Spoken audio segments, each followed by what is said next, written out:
All right, everyone, we have to talk about Joe Biden's robot moment, his Beavis moment at the town hall the other day with Anderson Cooper. Another physical symptom of Alzheimer's, having a strange gait, balance problems, forgetting where you are. It appeared that he didn't know where he was for about 15-20 seconds there. He has Alzheimer's. To be clear, the President of the United States, in name, the asterisk president, has dementia. That should probably worry you. It should worry you a little bit less because he's not in charge of anything. He is a steward as well. So not only the poor dude's got dementia and you're still propping him up like a goddamn mannequin, while the people that are really running the show behind the scenes, it's a bunch of sleazy billionaires. It's the sort of people who controlled W and Obama as well. That's why they hammered Trump so hard, because they couldn't control him. Anyway, link in the description.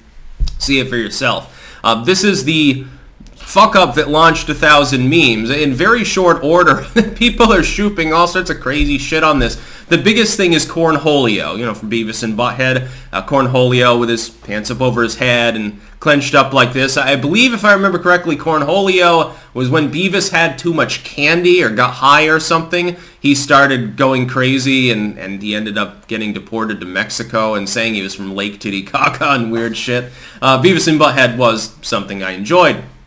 Another thing is people have shooped him onto a pony, so he's holding the reins. You know, the things that you whip Haitians with, according to the Democratic Party and the legacy media. He's holding the reins and sitting on a mini pony. The dude's just totally out to lunch. And keep in mind, he manages to do this sort of thing when he's not even at a softball interview. He's not at a softball town hall. He's at a wiffle ball contest. The dude doesn't, I mean, he's not going to face any substantive questions on anything that's too difficult, like too much about the border or COVID or whatever. He's going to be asked what his favorite food is. What ice cream did you have last? Who irons your socks? Hey, what color are your underwear, says Anderson Cooper. Hey, can I look in the bathroom? That's the sort of thing that he'll get asked. Keep in mind, if you're watching this video on YouTube, pin comment down below with links to 4 other video hosting sites. Keep in mind, I make 2 exclusive videos every day and soon 2.5 technically, because if it's not political, I'll put it on YouTube as well. So it'll be sort of an either-or situation at some point in the future, but I will be making a 5th video every day as well fairly soon. Right now, technically I am, but that's because I have such a backlog of literary content, because I decided to start editing it like 2 or 3 times the normal pace. So, sue me. Biden is clearly nuts.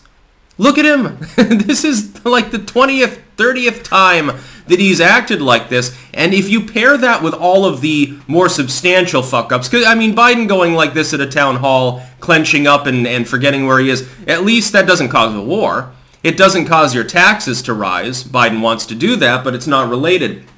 If you look at all the policy failures, and you look at the obvious dementia, and you look at all the obvious gaffes, keep in mind that there is still a double-digit proportion of the population that, given the choice, would elect him again if an election were held today. They would actually vote for him. I'm thinking we need to move away from universal suffrage, and you know, the Republic managed to survive for an extended period without it to begin with, so I don't see that putting the genie back in the bottle would be a problem. I think maybe we should base it on whether a person actually pays into the system, whether a person can be counted on to have national loyalty. That's just my opinion. Maybe government workers probably shouldn't be voting because it's a conflict of interest. They vote overwhelmingly Democrat. I wonder why. And regardless, we need to do something fairly quickly about our situation. Because the American people, honk honk, totally legitimately elected a goddamn moron with dementia, with a long track record of being a failure, being a global hawk, a war pig, and an idiot. And it's certainly not a meritocratic outcome now, is it? We elected, of course, a complete friggin' moron. Just look at him. Link in the description again, archived of course. Take a look at the little video clip and tell me that's someone that is all there cognitively. Tell me that's not someone with dementia. I would know. I've seen people with dementia. Hang around a nursing home, you'll see stuff like that. People in weird poses, they like have a brain fart, forget where they are, and for 30 seconds they're like a statue. It happens. It's cognitive decline. He's hopped up on amphetamine or something like that just to get him through the day, and at some point, I hate to say it, but the elder abuse meme kinda does hold water. The dude's pushing 80 years old. How many people get to that point without some sort of decay? He's already had numerous health problems. He's had several aneurysms. That, by the way, can cause cognitive decline. That can cause damage to the brain. He's fallen down 3 times in the last year. Once he claimed he was chasing his dog in the shower trying to grab its tail and fell on a slippery floor. That's the sort of thing a dementia person does. That's not the sort of thing that you and I, in like normal terms, do. We don't break our foot chasing the dog in the shower. That's just mental. It doesn't, the official explanation is worse than the alternative, which is, oh no, he just fell down because he had like a spell or something. I think that would be less evidence of dementia. I don't know why they came out and told people that, because probably not true anyway. He probably got pushed by Kamala, and he didn't want to rat her out because then he's a racist. That's the other thing. His entire administration's nuts. Kamala Harris, she does the literal shuck and jive every time she's speaking. She laughs at little kids suffering in war and explosions and terrorism and stuff like that. Whenever asked about kids in cages, which I notice she hasn't been asked lately, despite the border crisis continuing and getting worse and worse, she laughs like a psychopath. Buttigieg, the transport secretary, is overseeing the middle of a major shortage crisis during stagflation, by the way, and he's nowhere to be seen. He's on paternal leave. Oh yeah, despite the fact that we didn't actually birth these children ourselves, it's real important for me to take paternal leave because Chase in there totally can't stay at home and watch the toddlers.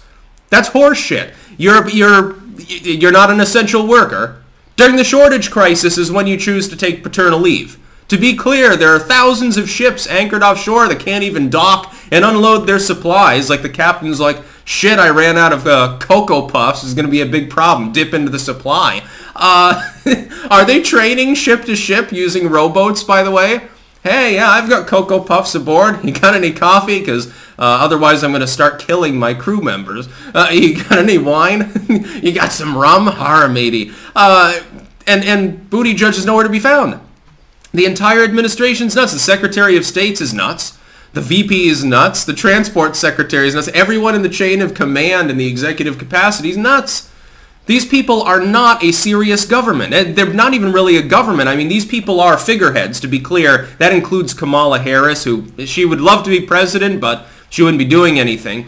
The people behind the scenes, the deep staters, have reasserted control over the executive level of the political process.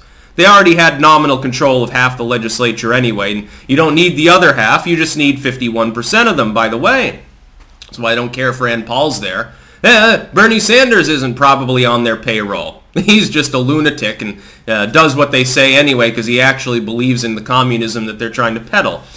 We need to reform our political system.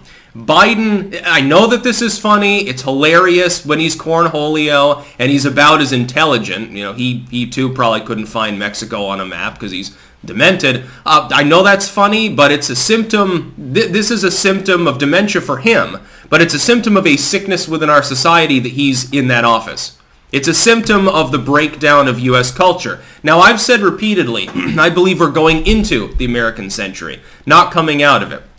We haven't been an empire for our allotted 200 years. We haven't even been an empire for a single century. Really, we're only about 80 years into our lifespan. I think things will be fine. But in order to make sure that the car of state continues going along and doesn't break a fucking axle, you got to smooth out some potholes along the way. You can't just get complacent and say, well, it's our time and everything will be hunky-dory. No, you have to work for it. And then keep in mind, you still have to work hard in the best of times. People get complacent. That's why we have this fucking shit going on. I realize that the memes are funny and the jokes write themselves, although half of the comedy circuit, they're not willing to joke around about the presidency anymore. They're too busy still whining about orange caca, stinky doo-doo Donald Trump. Very, very funny. And comedy has become degenerated too. Handful of people that are still funny, they get fucking protested by their own employers. How very funny it is. We need to solve this issue and reform our system. Bannon and his people taking over local precincts helps.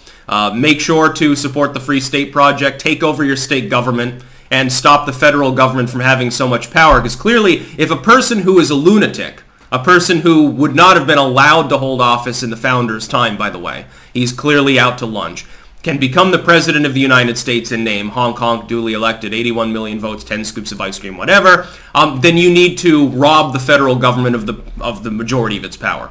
Because the hope is that then at least one state's got to be run by sane people at any given time. Well, there's always some place that you can go where the republic will still function. Right now, we've got a whole bunch of states pushing back against the federal government. More power to them. We need more state and individual power. We need to devolve our government backwards from federalism. That's about all. Peace out.